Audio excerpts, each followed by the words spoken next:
Welcome back बच्चों। आज हम आपकी फरमाइश पे, आपकी रिक्वेस्ट पे मैं 9th क्लास के बच्चों के लिए एक वीडियो पोस्ट कर रहा हूँ। यह है वर्क एनर्जी एंड पावर। बड़े अच्छे ढंग से, बड़े सिंपल वे में आप समझने की कोशिश करेंगे। थोड़ी देर हमारा साथ दें, हमें उम्मीद है आपके माइंड में सेट कर जाएगा। वर्क एनर्जी एंड पावर, अक्सर बच्चों को हम बताते हैं कि पहले एनर्जी या पहले वर्क। चैप्टर में है वर्क एनर्जी एंड पावर। चलिए हम चैप्टर के साथ होते हैं। पहले एनर्जी लेंगे तब ना हम वर्क करेंगे, एनर्जी नहीं होगी तो वर्क कैसे करेंगे। सबसे पहले हम स्टार्ट कर रहे हैं वर्क। करना चाहिए एनर्जी पर कर रहे हैं work, indicated by W। When you will say, most important question is, आप कार्य कब करेंगे। कार्य करना कहते किसको है। In physics when you will say that work is done by the force, बल कार्य कब करता है।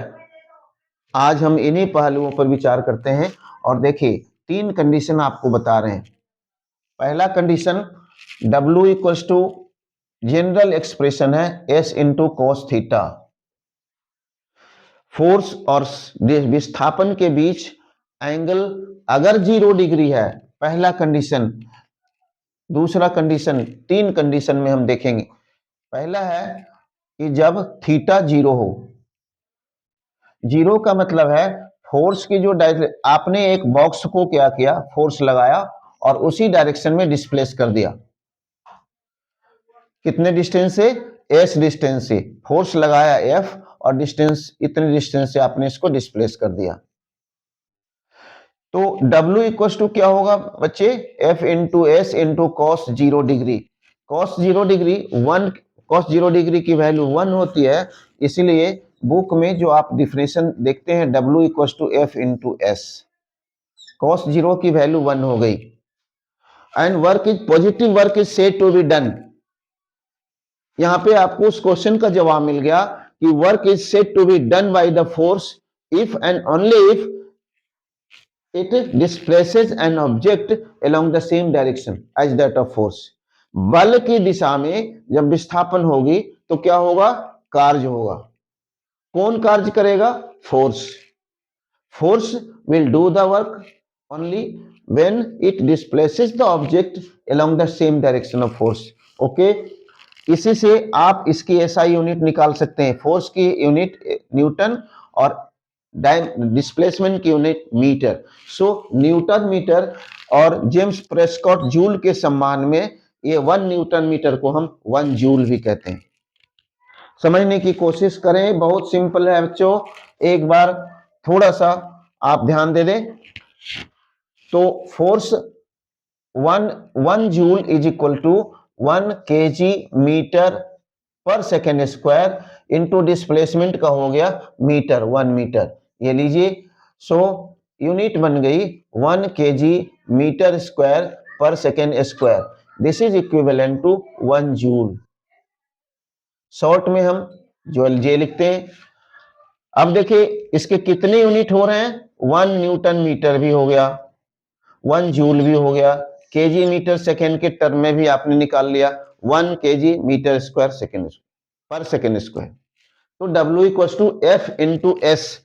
बुक में कहेंगे सर, बुक तो आप इसी को याद रखें, लेकिन कंडीशन है कब, जब फोर्स और डिस्प्लेसमेंट, विस्थापन स्थान में परिवर्तन दोनों एक ही दिशा में हो।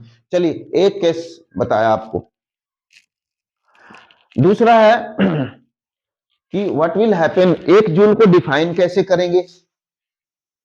दूसरा question, most frequent question is कि define 1 joule. Define 1 joule when 1 Newton of force applies on an object and it displaces it through 1 meter। 1 Newton का बल अगर किसी ऑब्जेक्ट पे लगाया और इसे उसी दिशा में 1 मीटर से विस्थापित कर दिया, तो work done by that force is 1 newton into 1 metre is equal to 1 joule. Right बच्चों, समझ में आ गया होगा। 1 joule of work is said to be done when 1 newton force object पे लगकर 1 मीटर से बल की दिशा में विस्थापित कर दे, ये 1 जूल वर्क होता है उस 1 न्यूटन फोर्स के द्वारा। Work is said to be done by force is 1 joule when it displaces an object through 1 metre. दूसरी बात होती है कि दूसरा केस बता रहा हूं आपको, ये तो हुआ तब जब बल और विस्थापन दोनों एक ही दिशा में हो।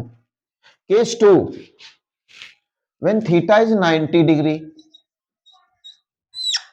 cos theta is equal to cos 90 is equal to 0।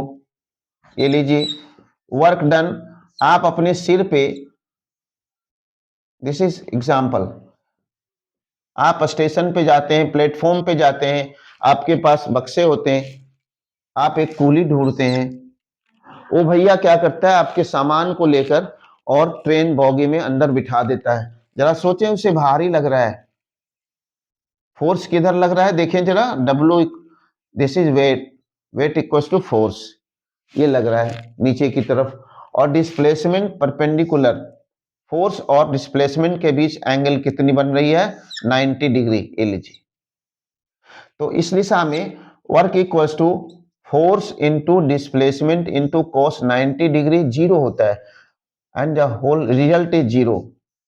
ओहो, 0 वर्क डन। मजा आ रहा है ना बच्चों? ये जो एनर्जी, ये वर्क डन 0 कब होगा, जब फोर्स उसी दिशा में न विस्थापित करके परपेंडिकुलर डायरेक्ट, आप साइकिल की पैडल नीचे की तरफ दबाते हैं और साइकिल आपकी चलती है रोड पे, दोनों के बीच एंगल कितने, 90 डिग्री। सर्कुलर, ये केस आपको याद रखना है, जब सर्कुलर केस में जब फोर्स और डिस्प्लेसमेंट दोनों की डायरेक्शन, फोर्स होती है सेंटर की तरफ और डिस्प्लेसमेंट होता है टेंजेंशियल, एफ एस के बीच 90 डिग्री की एंगल होती है, वर्क डन इज 0। समझ गए? वर्क डन 0 कब होता है, जब फोर्स और डिस्प्लेसमेंट के बीच कितने डिग्री की एंगल होती है, 90 डिग्री की। Very good. थर्ड, जब फोर्स और डिस्प्लेसमेंट के बीच 180 डिग्री की एंगल होती है तो क्या होता है, थीटा इक्वल्स टू 180 डिग्री और कॉस 180 डिग्री इक्वल्स टू होता है -1, तो W equals to minus F into S, cos 180 की जगह -1 रखेंगे तो निगेटिव वर्क डन। पहला बताया पॉजिटिव वर्क डन, दूसरा बताया 0 वर्क डन, और तीसरा बताया negative work done. Negative work done कब होगा, जब फोर्स और डिस्प्लेसमेंट दोनों की डायरेक्शन क्या हो बेटा, 180 डिग्री एंगल हो, फोर्स इधर और डिस्प्लेसमेंट इधर। ठीक है, नेगेटिव वर्क डन, तो पॉजिटिव, 0 और negative work done. Sir negative work done कब होगा, आप जब अपने सेकेंड फ्लोर पे से किसी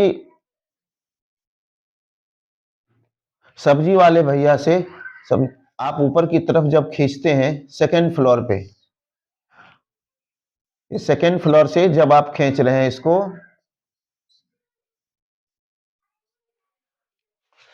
तो आप जो वर्क कर रहे हैं वो पॉजिटिव है, but work done by gravity force, gravity force किधर है, नीचे की तरफ है फोर्स ड्यू टू ग्रेविटी, और आप ऊपर की तरफ खींच रहे हैं, एंगल इज 180 डिग्री। इस परिस्थिति में work done bye you, work done by the force applied by you is positive, क्योंकि आप ऊपर की तरफ खींच रहे हैं, और work done by gravity is negative. Someone ask you कि what is amount, what type of work is done by the force due to gravity, so this is work done। Work done आप समझ गए, work done के SI unit 1 joule. 1 joule of work done कब होगा, positive work कब होगा, negative work कब होगा, और 0 वर्क कब होगा, ये तीनों।